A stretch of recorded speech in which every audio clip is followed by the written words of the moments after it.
ছি ছি ছি, এতক্ষণ ধরে ঘুমাতে লজ্জা করে না? বাড়িতে শ্বশুর ভাসুর নন্দাই রয়েছে, কোথায় ভোর ভোর উঠে তাদের চা করে দেবে তা নয়।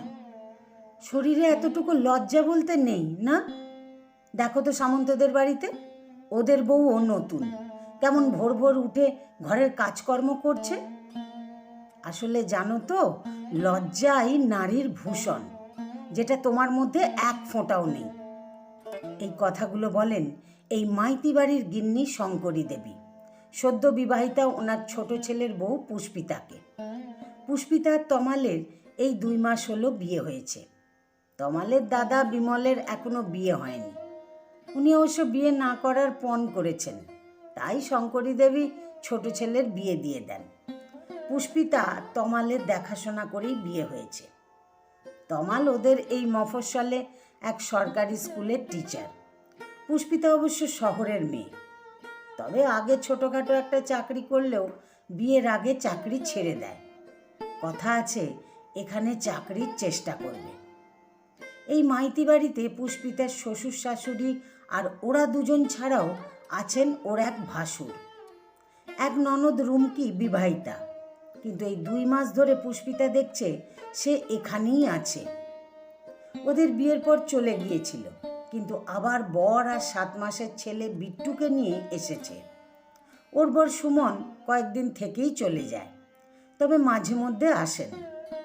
পুষ্পিতা খুব স্পষ্ট বক্তা, তবে এই সবে বিয়ে হয়েছে তো এখনো কোনো প্রতিবাদ করতে পারেনি। শাশুড়ির কথাগুলো মুখ বুঝে হজম করছে। পুষ্পিতার সাথে কেউ যদি কারোর তুলনা করে তাহলে ও খুব রেগে যায়। ওর শাশুড়ি মা প্রায় পাড়াপড়শিদের সাথে ওর তুলনা করে, আবার কোনো সময় নিজের মেয়ের সাথেও। পুষ্পিতা চুপ করে সহ্য করে নেয়। এই তো সেদিন সকালে ঘুম থেকে উঠতে দেরি হয়েছে বলে সামন্তদের বউয়ের সাথে তুলনা করলেন। আসলে পুষ্পিতাকে আগে বাড়িতে কাজ করতে হতো না, কিন্তু বিয়ের পর অনেক কাজ করতে হয়, তাই মাঝে মাঝে শরীরটা খারাপ লাগে। তাছাড়া নতুন বিয়ে হয়েছে, সারাদিন পর বউকে কাছে পায় তমাল, তাই অনেক রাত অবধি কথা বলে, গল্প করে আর আদরে আদরে ভরিয়ে দেয়। ভরে ওঠার অভ্যাস পুষ্পিতার নেই, তবু লজ্জার খাতিরে আর মায়ের শেখানো কথা রক্ষা করতে হাই তুলতে তুলতে উঠে পড়ে। কিন্তু সেদিন অনেক রাতে ঘুমিয়েছে বলে উঠতে একটু দেরি হয়ে যায়। আবার বিছানা ছেড়ে উঠে আসার সময় তমাল ওকে আটকে দিয়ে আদর করতে গিয়েই দেরি করিয়ে দেয়। ঘরের বাইরে এসে সকলের সামনে এমন কথা শাশুড়ি বলবেন সেটা ভাবতে পারেনি পুষ্পিতা। ওনার কথা শুনে মুখ ফসকে বেরিয়ে যাচ্ছিল, সামন্তরা কাজের লোক এনেছে তাই ওদের বউকে দিয়ে ওরা কাজ করাচ্ছেন, আমি তো ওর কাজ করতে আসিনি। বলতে গিয়েও চেপে যায়, সহ্য করে নেয়। রান্না করার অভ্যাস পুষ্পিতার একদমই নেই। সেদিন যখন সবার জন্য মাছের ঝোল রান্না করে সবাইকে খেতে দেয় আর সবাই খেয়ে যখন ওর প্রশংসা করে, তখন ও নিজেই আশ্চর্য হয়ে যায়, কি করে এমন ভালো রান্না করলো। পুষ্পিতার মনে পড়ে যায় ওর ঠামির কথা। মা যখন পুষ্পিতাকে কাজ করতে বলতো তখন ওর ঠামি করতে দিতে চাইতেন না। উনি বলতেন মেয়েরা জলের মতো হয়, যে পাত্রে রাখবে ঠিক তার আকার ধারণ করবে, তাই এখন এত রান্না শেখানোর দরকার নেই, ঠিক সময় দেখবে ও সব শিখে গেছে। ঠামির কথাটা সত্যিই তো। এই প্রথম মাছের ঝোল রান্না করলো, অবশ্য শঙ্করী দেবী বলে দিয়েছেন। সবার কাছে পুষ্পিতার রান্নার প্রশংসা শুনে পুষ্পিতা যখন লজ্জায় রাঙা হয়ে উঠেছে, তখন ওর শাশুড়িমা বলে ওঠেন, আমার রুমুর হাতের রান্নার সাথে কারোর তুলনা করা চলে না, ও যা ভালো রান্না করে না। তোমাদের মনে নেই সেবার যে সবজি দিয়ে ডাল বানিয়েছিল, এখনো মুখে লেগে আছে। পুষ্পিতার ইচ্ছা হয়েছিল বলতে, 1.5 মাস ধরে তো আছে, একদিন তো রান্নাঘরে ঢুকতে দেখলাম না। পুষ্পিতা সহ্য করে নেয় শাশুড়ির কথাটা। তুলনা করলেন বলেই পুষ্পিতার রাগ হয়, রাগে গা জ্বালা করতে থাকে, তবুও মুখ ফুটে প্রতিবাদ করতে পারে না। একদিন পুষ্পিতার পিসি শাশুড়ি এসেছেন ওনার ছেলের বউ কুহেলিকে নিয়ে। আসলে উনি ওদের বিয়েতে আসতে পারেননি, তাই আশীর্বাদ করতে এসেছেন। শঙ্করী দেবী ওদের জোর করে খাওয়া দাওয়া করে যেতে বলেন। পুষ্পিতা ওনাদের জন্য মিষ্টি, জল ইত্যাদি এগিয়ে দেয় শঙ্করী দেবী বলার আগেই। এরপর ওনাদের সাথে গল্প করতে দেখে পুষ্পিতার পিসি শাশুড়ি বলে, বৌদি, তোমার বৌমা তো খুব কর্তব্যপরায়ণ হয়েছে গো। দেখো কি সুন্দর আমাদের জন্য জলখাবার বানিয়ে আনলো, তোমাকে তো কিচ্ছু বলতে হলো না। খুব মিশুকেও হয়েছে, ঠিক আমার বৌমার মতো। শঙ্করী দেবী সহ্য হবে কেন পুষ্পিতার নামে প্রশংসা শুনে? উনি সাথে সাথে বলে ওঠেন, হ্যাঁ গো ঠাকুরজি, আগে একদম এসব কিচ্ছু জানতো না। রুমুর কাছে থেকে থেকে এসব শিখেছে। তুমি তো জানোই আমার রুমু কত কাজের, আর কর্তব্য ওর থেকে শিখতে হয়। আমার রুমুকে তো ওর শ্বশুরবাড়ির সবাই খুব মিশুকে বলে, ওর খুব প্রশংসা করে ও বাড়িতে। পুষ্পিতাকে কিচ্ছু বলতে হয়নি। কুহেলি বলে ওঠে, রুমু কবে এসেছে? সেই বিয়ে থেকেই আছে নাকি? একবারও তো এলো না আমাদের সাথে দেখা করতে। শঙ্করী দেবী বলেন, আসলে ওর বাচ্চাটা তো খুব ছোট, তাই। কুহেলি বলে, হ্যাঁ জানি তো, আমার মেয়ের থেকে 2 মাসের বড়। আমি তো 1 মাস বাপের বাড়ি ছিলাম, মা গিয়ে জোর করে নিয়ে এসেছেন। উনি বলেন আমি না থাকলে বাড়িটা নাকি ফাঁকা ফাঁকা লাগে। শঙ্করী দেবী একদম চুপ করে যান। কুহেলি পুষ্পিতার দিকে তাকিয়ে মুচকি হাসি হাসে। এইভাবেই মুখ বুজে অনেক দিন ধরে পুষ্পিতা ওর শাশুড়ি মায়ের তুলনাগুলো সহ্য করে আসছে। কিন্তু সহ্যেরও তো একটা সীমা থাকে, সেটা উনি হয়তো ভুলে গেছেন। বিয়ের 5 মাস বাদে পুষ্পিতা মুখ খুলতে আরম্ভ করে। রুমকি এখনো বাপের বাড়িতেই আছে ছেলেকে নিয়ে। ওর শাশুড়ি মা নাকি ওকে দিয়ে অনেক কাজ করায়। এই ছোট্ট বাচ্চা নিয়ে রুমকি নাকানি চোপানি খায়, তাই শ্বশুর বাড়ি যায়নি। ওর বর এখন আসে না। অনেকবার এসে রুমকিকে নিয়ে যেতে চেয়েছিলেন, কিন্তু শঙ্করী দেবী বারে বারে বাধা দেন। আসলে রুমকি চলে গেলে যে উনি একেবারে একা হয়ে যাবেন, আর ইন্ধন যোগাবে কে? তাই রুমকিকে শ্বশুরবাড়ি যেতে দিতে চান না।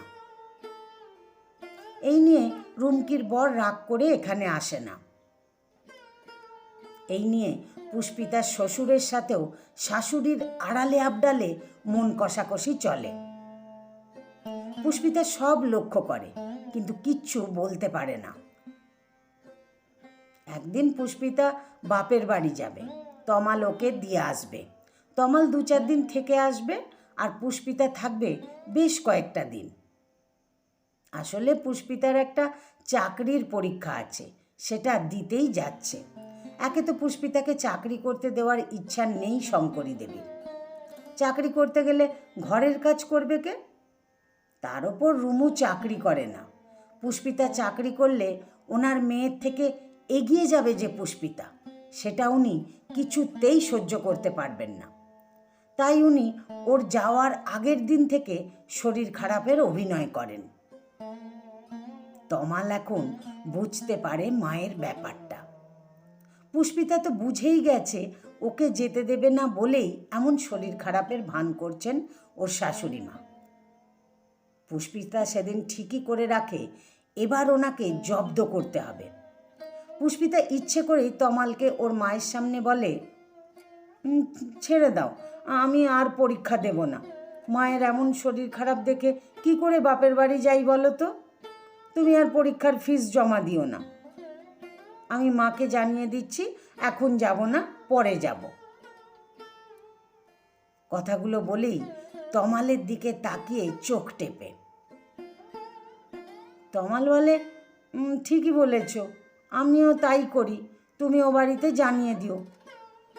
এই কথা শুনে তমালের বাবা খুব রাগ করেন।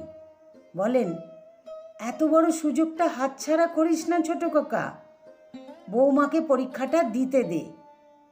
তমাল নিরুত্তর থেকে ঘর থেকে বেরিয়ে যায়। পরের দিন সকালে শঙ্করী দেবী একদম সুস্থ হয়ে যান। সকাল থেকে উঠেই আরম্ভ করে দেন ওনার বাক্যবাণ। পুষ্পিতা সেদিন ঘুম থেকে উঠেই রান্নাঘরে ঢুকে রান্না বসিয়ে দেয়। সেদিন ছুটির দিন বলেই জলখাবারে লুচি আর আলুর দম বানায়। সবাই খেয়ে খুব প্রশংসা করে। সেটা শুনে শঙ্করী দেবী আর চুপ থাকতে পারেননি। উনি বলে ওঠেন, আমার রুমুর হাতের এই আলুর দম খুব ভালো খেতে হয়। ওর শ্বশুরমশাই তো বলেন, বৌমা প্রতি ছুটির দিনে তুমি এই আলুর দম করে দিও, তোমার হাতে জাদু আছে গো। ও লুচিও খুব সুন্দর বানায়। সাদা সাদা লুচিগুলো যখন ফুলে ওঠে তখন ওর শাশুড়ি মা বলেন, কোথা থেকে এমন কাজ শিখলে গো বৌমা? নিজেই নিজে ঢাক পিটিয়ে আবার বলেন, আমার পেটের মেয়ে তো, এ তো আর ন্যাকা মায়ের পেটের মেয়ে নয় যে ঘর সংসার ছেড়ে চাকরি করতে যাবে। শাশুড়ির সেবা করা ছেড়ে বাপের বাড়িতে গিয়ে বসে থাকবে। পুষ্পিতা আর সহ্য করতে পারেনি ওনার কথাগুলো। বলে ওঠে, ঠিক বলেছেন মা, আসলে জানেন তো, ভালো চাকরি পেতে গেলে পেটে কিছু বিদ্যে থাকা চাই, যেটা রুমুর পেটে নেই। শুনেছি তো ক্লাস 8 পর্যন্ত পড়তে গিয়েই 4 বার ডিগবাজি খেয়েছে। ওই বিদ্যে নিয়ে শ্বশুরবাড়িতে ঝিগিরি করা যায়, ভালো চাকরি নয়। আর এই ঝিগিরি করতে হয় বলেই তো ওকে শ্বশুরবাড়িতে পাঠাতে চান না। আর একটা কথা ঠিকই বলেছেন, আপনার মেয়ে ন্যাকা মায়ের মেয়ে নয় বলেই লাজ লজ্জা ভুলে দিনের পর দিন বাপের বাড়িতে পড়ে আছে। আমার মতো হলে লজ্জায় মুখ দেখাতো না। তাছাড়া ওর শ্বশুরমশাই বা শাশুড়ি মা সুযোগ পেলেন কোথায় যে লুচি আলুর দম খাবেন? আমি তো এসে থেকেই দেখছি রুমু এখানে পড়ে আছে। ওর কথাগুলো শুনে ওর শ্বশুরমশাইয়ের মুখ দেখে মনে হচ্ছে খুব খুশি হয়েছেন। উনি হাসতে হাসতে বলেন, বৌমা আর 2টো লুচি দাও, সাথে একটু আলুর দম দিও, কিন্তু তোমার হাতে না জাদু আছে। শঙ্করী দেবী পুষ্পিতার কথা শুনে থতমত খেয়ে চুপ করে যান। পরে যখন ওনার স্বামীর মুখে হাসি দেখেন এবং আরও লুচি আলুর দম চাওয়া দেখেন, তখন স্বামীকে বলে ওঠেন, মরণ। এতগুলো কথা বলে পুষ্পিতা নিজেও খেয়ে নিয়ে কাপড় পরে রেডি হয়ে তমালের হাত ধরে বাপের বাড়ির উদ্দেশ্যে বেরিয়ে পড়ে। যাওয়ার আগে শাশুড়ি মাকে বলে, রুমু রইল, আপনার সেবা করবে। পুষ্পিতার কাছ থেকে এমন মোক্ষম জবাব পাবেন শঙ্করী দেবী ভাবতেই পারেননি। যথাসময়ে পুষ্পিতা বাপের বাড়ি থেকে ফিরে এসে দেখে রুমকি তার শ্বশুর বাড়িতে চলে গেছে। এখানে অনেক খাটাখাটনি হচ্ছিল না? এখানে খেটে খাওয়ার থেকে শ্বশুর বাড়িতে খেটে খাওয়াকে হয়তো সম্মানের মনে করেছে, তাই বিদায় নিয়েছে। আর সব থেকে বড় ব্যাপার হলো, শঙ্করী দেবী একটু রোগা হয়ে গেছেন এবং মুখের বুলি কিছুটা কমে গেছে। আসলে দোসর চলে গেছে তো, তাই। এমন জবাব পুষ্পিতার আগেই দেওয়া উচিত ছিল, তবে পরে দিয়েও খারাপ কিছু করেনি। তবে স্বভাব যায় না মরলে, তাই কিছুটা তুলনা থেকেই যায়। কিন্তু সেটা আর রুমকির সাথে করেন না শঙ্করী দেবী। তুলনা করার সাথে সাথে উপযুক্ত জবাবও পেয়ে যান, তবু থামেন না। একেই বলে স্বভাব। রচনা দেবিকা মিত্র। আমার গল্পটি যদি ভালো লাগে তাহলে একটা লাইক দিয়ে আপনাদের মতামত কমেন্ট বক্সে জানাতে ভুলবেন না। আর এরকম নতুন নতুন গল্প শুনতে আমাকে ফেসবুক থেকে যারা শুনছেন ফলো করে দেবেন, আর যারা ইউটিউব থেকে শুনছেন আমার ইউটিউব চ্যানেলটিকে সাবস্ক্রাইব করে আমার সাথেই থাকবেন। ধন্যবাদ আপনাদের সবাইকে এতক্ষণ আমার সাথে থাকার জন্য।